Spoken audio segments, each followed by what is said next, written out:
Hello and welcome back to the Dante in a Year podcast. My name is Danny Fitzpatrick. Let's continue with Dante's Paradiso, Canto 18. Already that blessed glass was rejoicing of its word, and I was tasting mine, tempering the acid with the sweet. And that lady who was leading me to God said, "Mute your thought. Think that I am pressed to him who alleviates all torment." I turned myself to the amorous sound of my comfort, and that love I then saw in her saintly eyes I abandon here, not purely for my diffidence of speech, but for the mind that can't again ascend so far above itself, should others not guide it. So much can I say again of that point that, admiring her, my affection was freed of all other desire, until that eternal pleasure which directly rained its light upon Beatrice contented me with the second aspect of her lovely visage. Conquering me with the light of a smile, she said to me, "Turn and listen, for not only in my eyes is paradise." As at times here the affection is seen in the visage, if it is such that in it all the soul is taken up, so in the flaming of the sacred refulgence to which I turned myself, I recognized the will he held to reason with me still further. He commenced, "In this fifth round of branches on the tree that lives from its summit and ever bears fruit and never loses its foliage, are blessed spirits who below, before they had come to heaven, were grand in voice, such that every muse would be improved in them. Therefore gaze on the horns of the cross. Each which I name will act there as the rapid flame in a cloud. I saw a light drawn along the cross, at the name Joshua as it sounded, nor could I note the speech before the fact. And at the name of the exalted Maccabeus, I saw another whirling one move, and joy was the force of its whirling. Thus my fixed attention followed on Charlemagne along with Roland, as the eye seeks the falcon in its flying. Then William and Renoir and the Duke Godfrey drew my vision along that cross, and Robert Guiscard.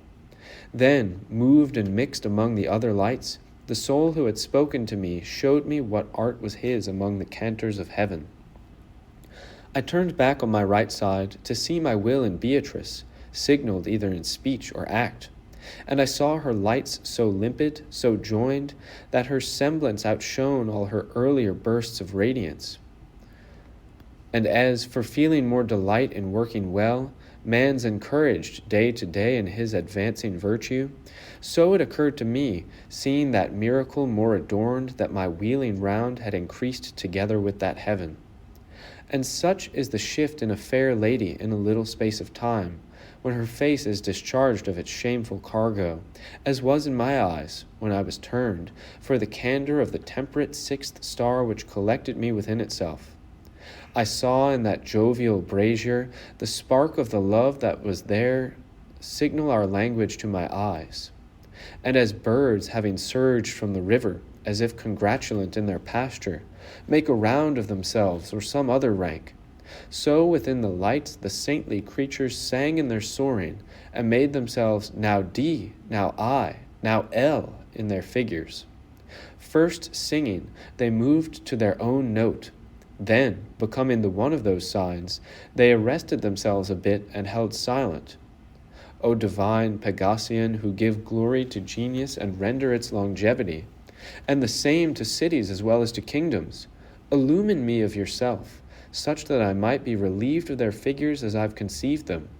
Let your power appear in these brief verses. Then they showed themselves in 5 times 7 vowels and consonants, and I noted the parts such as they appeared to me spoken.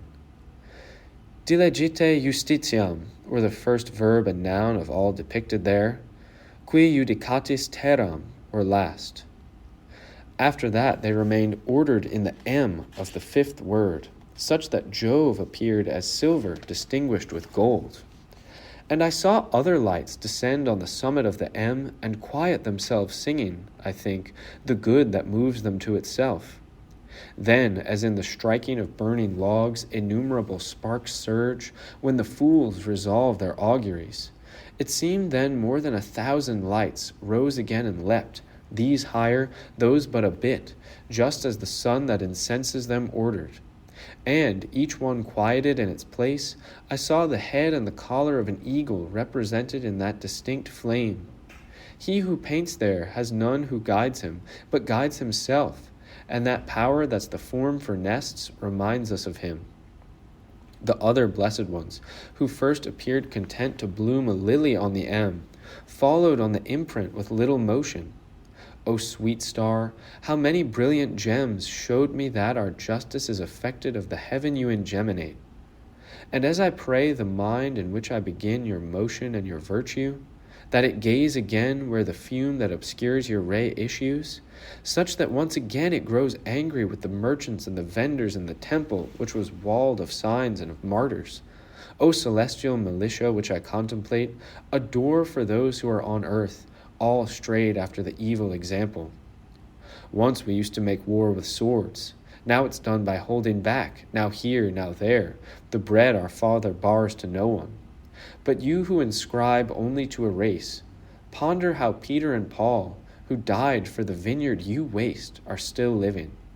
Well can you say, I have so fixed my desire on him who wills to live above, and who for leaping was drawn to martyrdom, that I recognize neither the fisherman nor Paul.